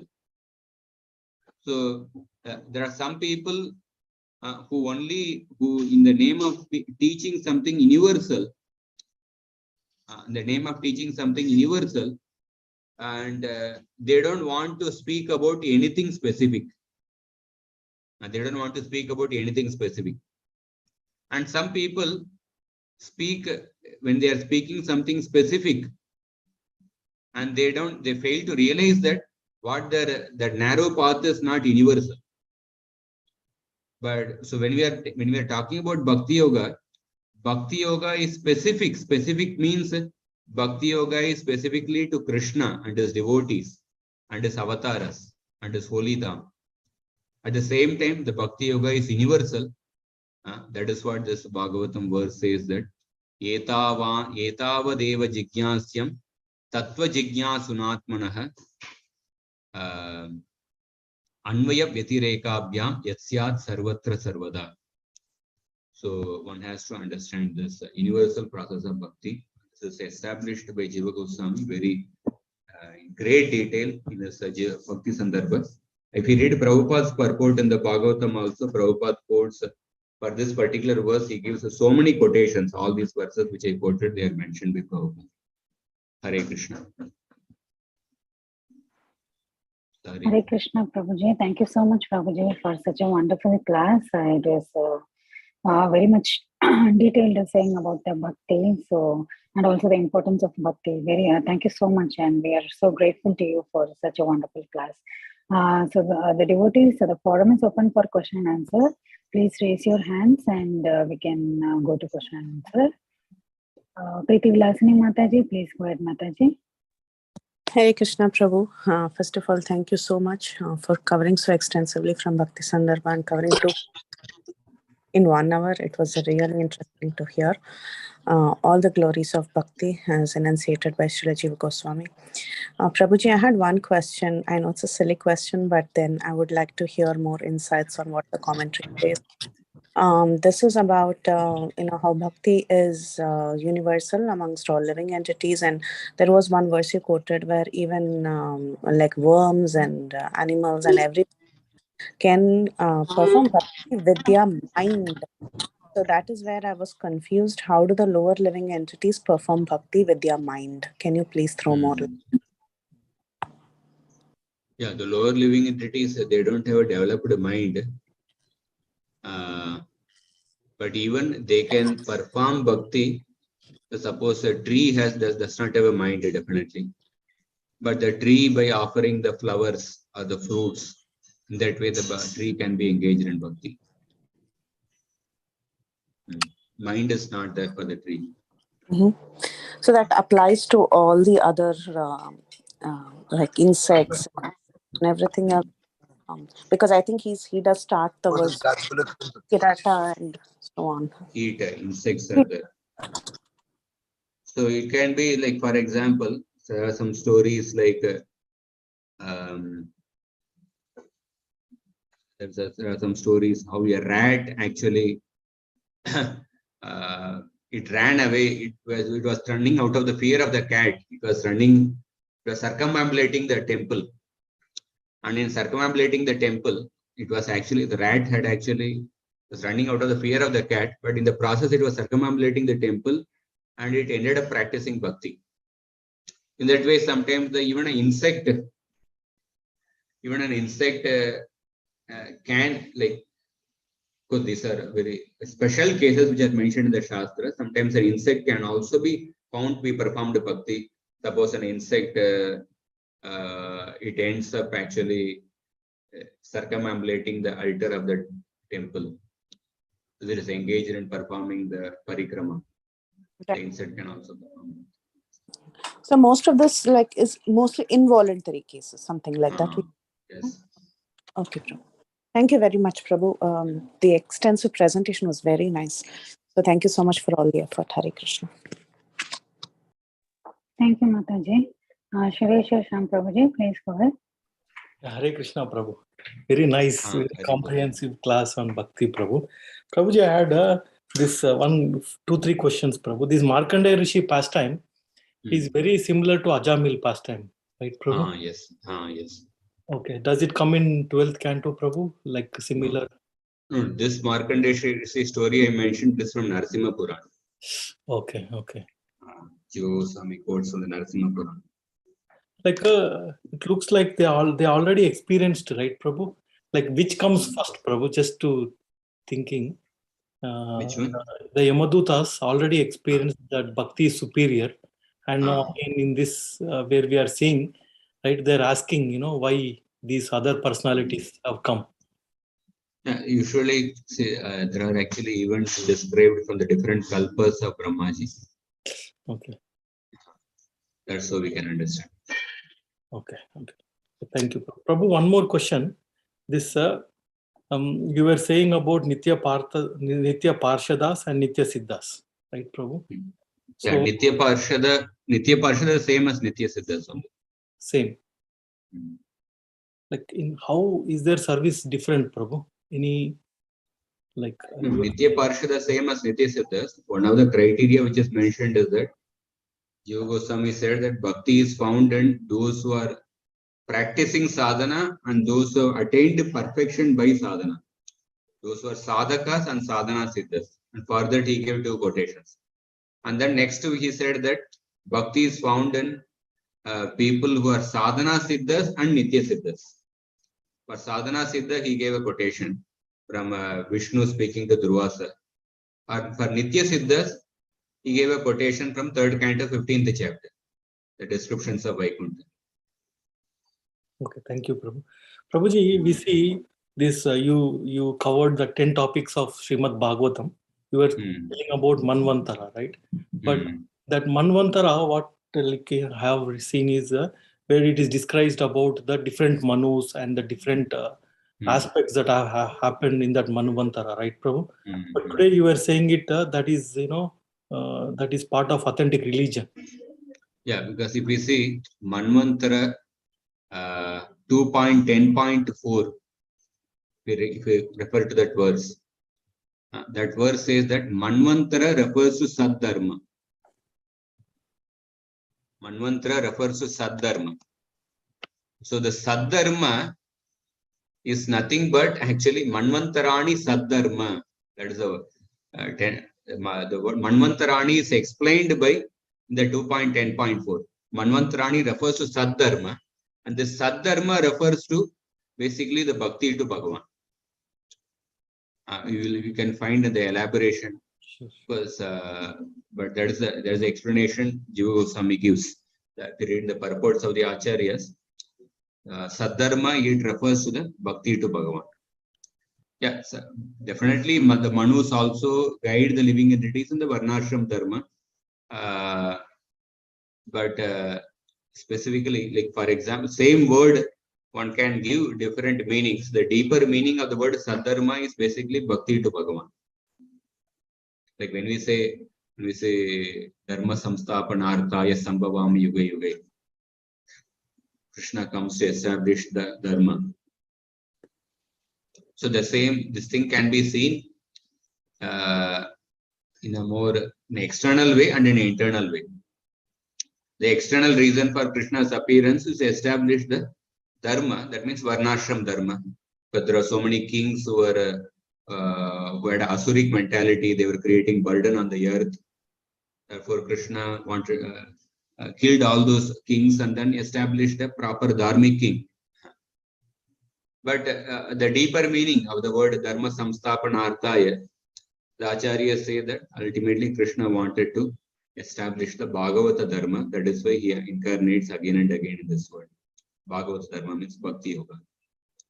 And generally, for even to practice Bhakti Yoga, if you see the normal stability in a society, stability in a family, stability in one's personal life, that helps one to practice Bhakti Yoga. Therefore, the Krishna also, as a secondary purpose, he also establishes the Varnashram Dharma. But the main purpose of Krishna's descent in this world is to attract the living entities towards him. It is to distribute Bhakti Yoga. So therefore, the word Saddharma, the deeper meaning of the word Saddharma, it refers to the Bhakti Yoga. Yeah, thank you very much, Prabhu. Dandavat Pranam. Hare Krishna.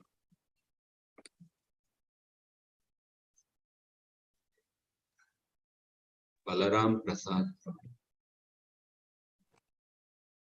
Hare Krishna, Prabhu. Dandavat Pranam. All glories to Srila Prabhupada, all glories to Guru and Gauranga.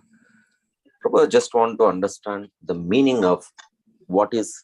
I heard the whole thing. It's mind-boggling for me because bhakti is everywhere, but even in the material world, for all of us, it is there. But the third point of what Brahmaji said, rahasya, it's kind of a secret. It's all sitting inside, but it is secretly there. Unless you do a sadhana, it cannot activate. That kind of meaning.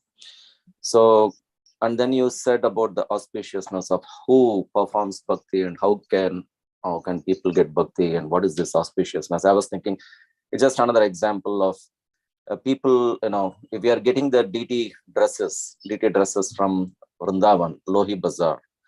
In the Lohi Bazaar, there are so many businesses, and behind that businesses, how many people are working behind? There are Muslims, there are so many people supplying, right? And then now, even the dresses, that dress is being worn by Krishna, none other than just Radharani and Krishna. How amazing it is, how they are serving Krishna. So you said there, in that case, they're developing some auspiciousness. So what is this meaning of auspiciousness and what will happen once they get the, I just want to understand.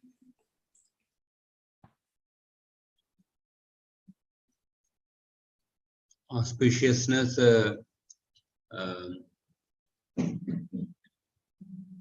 the sense they will ultimately develop attraction to the Lord and they will be protected by the Lord. That is the auspiciousness. Auspiciousness in the real sense, it means basically they will develop in due course of time some faith in Krishna. Of course, as a secondary byproduct of that auspiciousness, one may be physically protected or one may get some material benefits. that may come, but the deepest, the highest auspiciousness is that they, even by performing bhakti unknowingly, they develop some faith in Krishna, and that will lead to future acts of bhakti. It may not manifest immediately, it may manifest in this lifetime or some other lifetime, like that.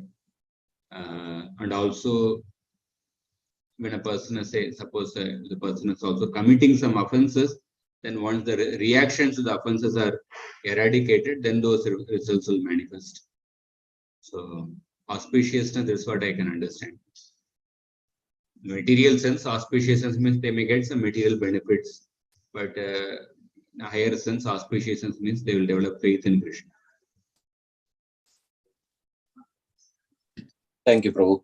So suppose if I have a, my daughter goes to a music teacher, and the teacher, whenever they basically Carnatic music, and in their house, they do all kind of kirtan, not just Krishna, because they're teaching kirtans.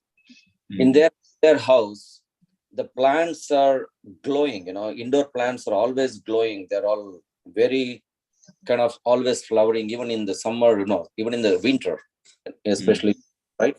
So I was just to the teacher, she was telling, with the more you sing, them looks like the plants like them, and they are blooming. So I'm just wondering, when the indoor plants are there in all the devotees' house, what kind of are they also getting that sukruti, or what happens to them? Definitely, I think, because Haridas Thakur told Chaitanya Mahaprabhu, by the loud chanting of the holy names, even the trees and plants, they get benefited. I definitely feel that those plants and trees, they also get sukriti. Thank you, Prabhu.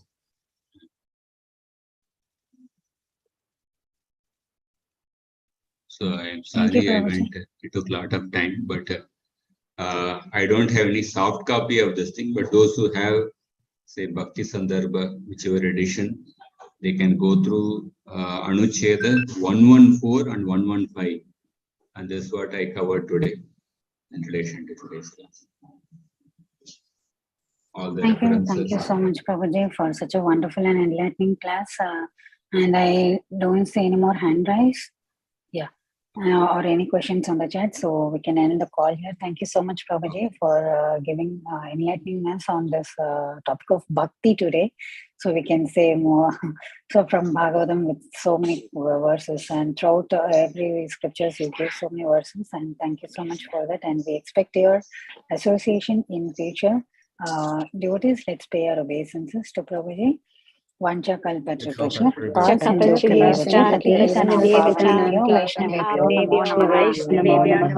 Vaishnav Vrinda Jai Jai ki Jai Jai Radhika Vallabha Prabhu ki Jai Srimad Bhagavatam ki Jai Greetings to the assembled devotees. Thank you so much, devotees, for joining the call. Thank you so much, A Prabhuji, for wonderful such a wonderful class. so deep and all Hare really Krishna. important part. Hare Krishna. Hare Krishna. Hare Krishna.